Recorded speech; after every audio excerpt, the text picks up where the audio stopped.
I was just having a conversation with the man that was here this morning, and we discussed about love at first sight and momentum.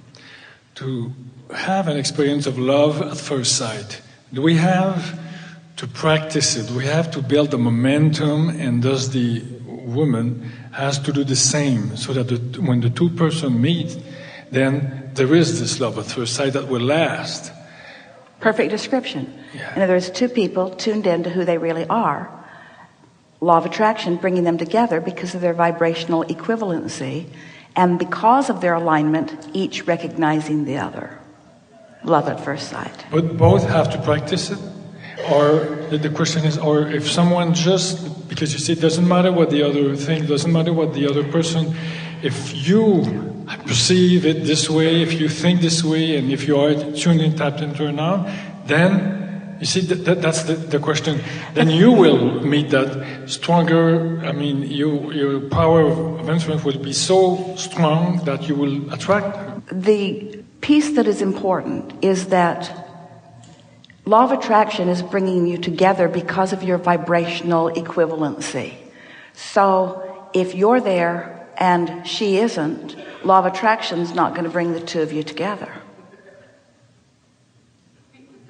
It is a possibility that you could have practiced yourself there and you could be consistently there, and the other is occasionally there and just happened to be.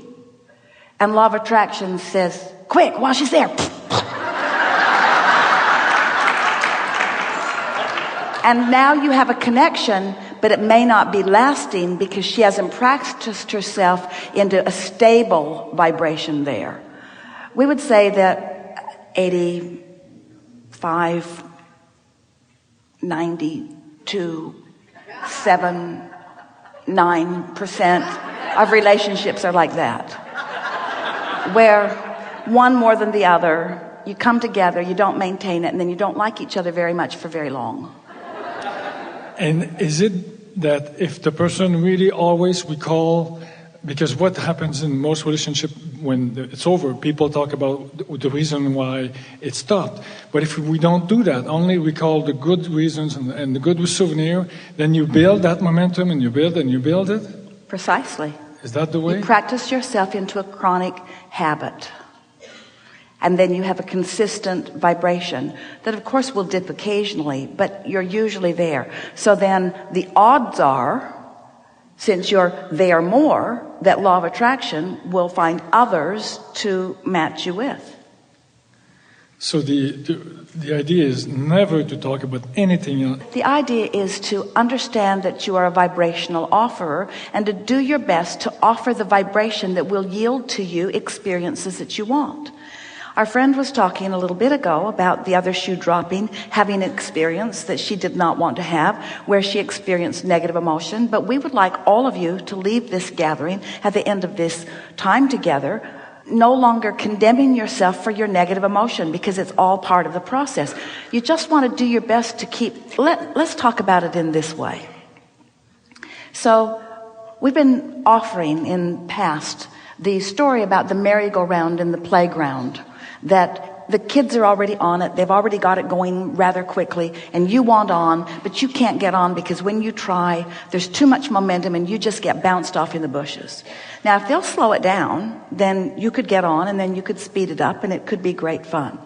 So now we want to expand that visual by saying, let's say that you're feeling really, really good. You've been basking, you've been making lists of positive aspects, you've been doing rampages of appreciation, you've been pampering yourself, you went to the beach, you went to the spa, you ate good food, you're feeling really, really good. And so your vibration is in a very high-flying, good-feeling place. So let's take that mental picture of that spinning disc, and let's call that your disc, and you're on it. You're feeling great. Now there's another very needy person roaming around the pool, trolling for a man.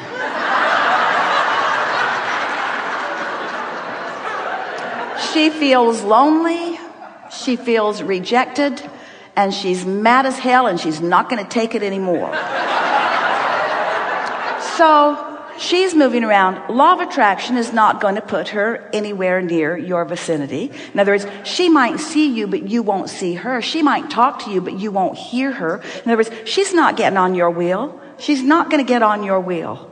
But let's say you woke up, you didn't have any hot water, you felt annoyed about one thing or another, you didn't take any time to tune yourself in, you got an email about something that's been bothering you, you found that subject and focused upon it, you called someone and talked to them about it, you managed to get yourself in a sort of funk, and so you're not up here, your disc, your wheel, your vibrational state of being isn't there, your point of attraction, let's call this your grid disc.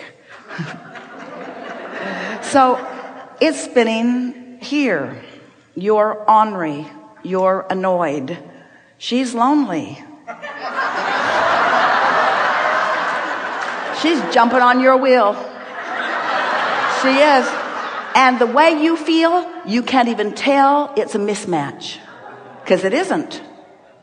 She looks great.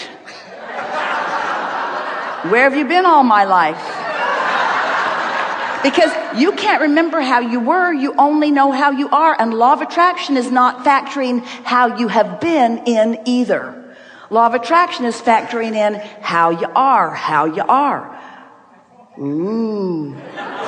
But how you are has a lot to do with how you've been, because you've been practicing yourself into that. In other words, you don't stay up here all the time, but you don't go here. Well, not usually. There are extreme situations. You're usually in the vicinity that you hang out, and so are those who are finding you, you see. So it doesn't matter. We don't want to give you the impression that we are laying any judgment about where your wheel is spinning, whether it's in the high-flying, good-feeling places where the world looks beautiful, or in the low-flying, not-so-good places where things don't look so good. We just want you to know that how you feel and who jumps on your wheel are about the same thing. They're about what you've got going on. But in this case, you're talking about it won't last. Because it's not serving the intention. The thing is, there are a lot of people who jump on those low-flying wheels and they bang it out together for years and years and years. They're right for each other. They're right for each other. They're miserable, but they're right for each other. You see. So when you talk about something lasting, the only thing that we would focus on, that we would want to be everlasting, is our awareness of our own alignment. And if you are tending to it as best you can, and your partner or whoever you're co-creating with it is tending to it as best they can, you're going to have lots of wonderful moments. And remember, you're not looking for a partner. This is really an important thing to acknowledge. First time we've ever been able to say it this clearly. You're on your wheel. You're feeling really good. You want a partner, but that partner is not essential to your well-being. You've already got that. You've already got well-being. And your partner's not needing your well-being. You're already self-sufficient in the alignment department. And now when you come together, it's just delicious on so many levels, you see. But people who are vibrating on these lower discs, feeling needy or feeling unloved, they keep needing each other in order to validate their existence, and that's what doesn't usually work out very well. They're looking for love in all the wrong places. Now, if we were standing in your physical shoes, we'd take it where we find it. In other words, we would take it where we find it. We would not say, law of attraction, hold off on matching me up with anything, because law of attraction is not going to hold off on matching you up. Law of attraction is matching you up with what you've got going on. We would watch the evidence of what's matching up in order to evaluate where our disc is. And then we would take that information and work on getting our disc to fly. But between the two, working to have this disc really high and thinking about love at first sight, then maybe you can't. You go there first, because this will bring it or not. Love at first sight. In other words, what if the person who has the greatest potential of ringing your bells and living happily ever after with you is having a bad day? So it's not love at first sight, it's you're having a bad day. Don't place those restrictions on yourself. Just focus on what you're doing vibrationally and trust that law of attraction will support you with what you're doing vibrationally. And then make your evaluations about how you're doing based upon how you feel and what's coming to you. And then adjust accordingly. Those are really good instructions. Adjust accordingly.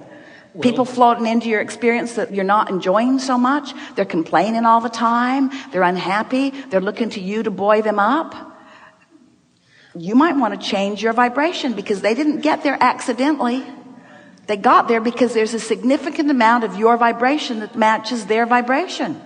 You see. So if you don't like what's coming, you got to change your altitude. And you're the only one that can do it. But most people say, well, I'll change my altitude, but somebody needs to hop on to help me. And we say, everybody who hops on is right about where you are. Even in that high-flying place, you're still, you're still reaching for more. So you might want an occasional shoe to drop.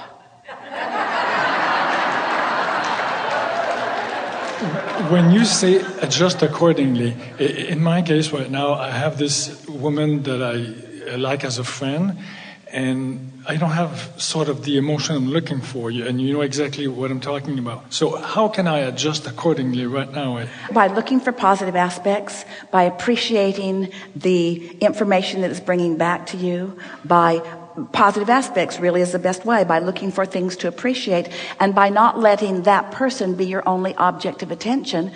You see, this is a misunderstanding with a lot of people. When you are vying for a magnificent relationship, you can be on a high-flying disc, never even thinking about a relationship, and the perfect one will come to you. Because you didn't tell the vortex, you didn't feel your vortex full of all of the details of it just now. You've been telling the universe what you want over a long period of time from many different circumstances. So the request is already in place. And that vortex, we've been pointing at it here for a visual, it's really there. In other words, your vortex is there. It's up there in that high-flying space. So now, anytime you adjust your vibration upward, now you're approaching and making more accessible to you the filling in of your grid with things in the vortex that are a vibrational match to what you want. Is that a logical understanding? The thing that goes wrong with most people is that they really are looking to others in order to raise their vibration. That's going about it backwards. And that's what we mean by having knee-jerk responses to life. If you'll be wonderful, then I'll focus on you and I'll feel good. But you got to be wonderful before I can feel good. And we're talking about getting out ahead of manifestation. Now, you're already way out ahead of manifestation because you've filled your vortex. You've filled your vortex full of all kinds of things that you want. And now your singular day-to-day activity is all pointed toward what's the best feeling thing I can do right now? What's the best feeling thought I can think right now? What's the best I can do for myself? How is my best opportunity to align with the source within me? That's the partnership I'm really reaching for. That's the partnership I'm vying for. And once you achieve that partnership, then everything that's in the vortex with that partner of yours can now flow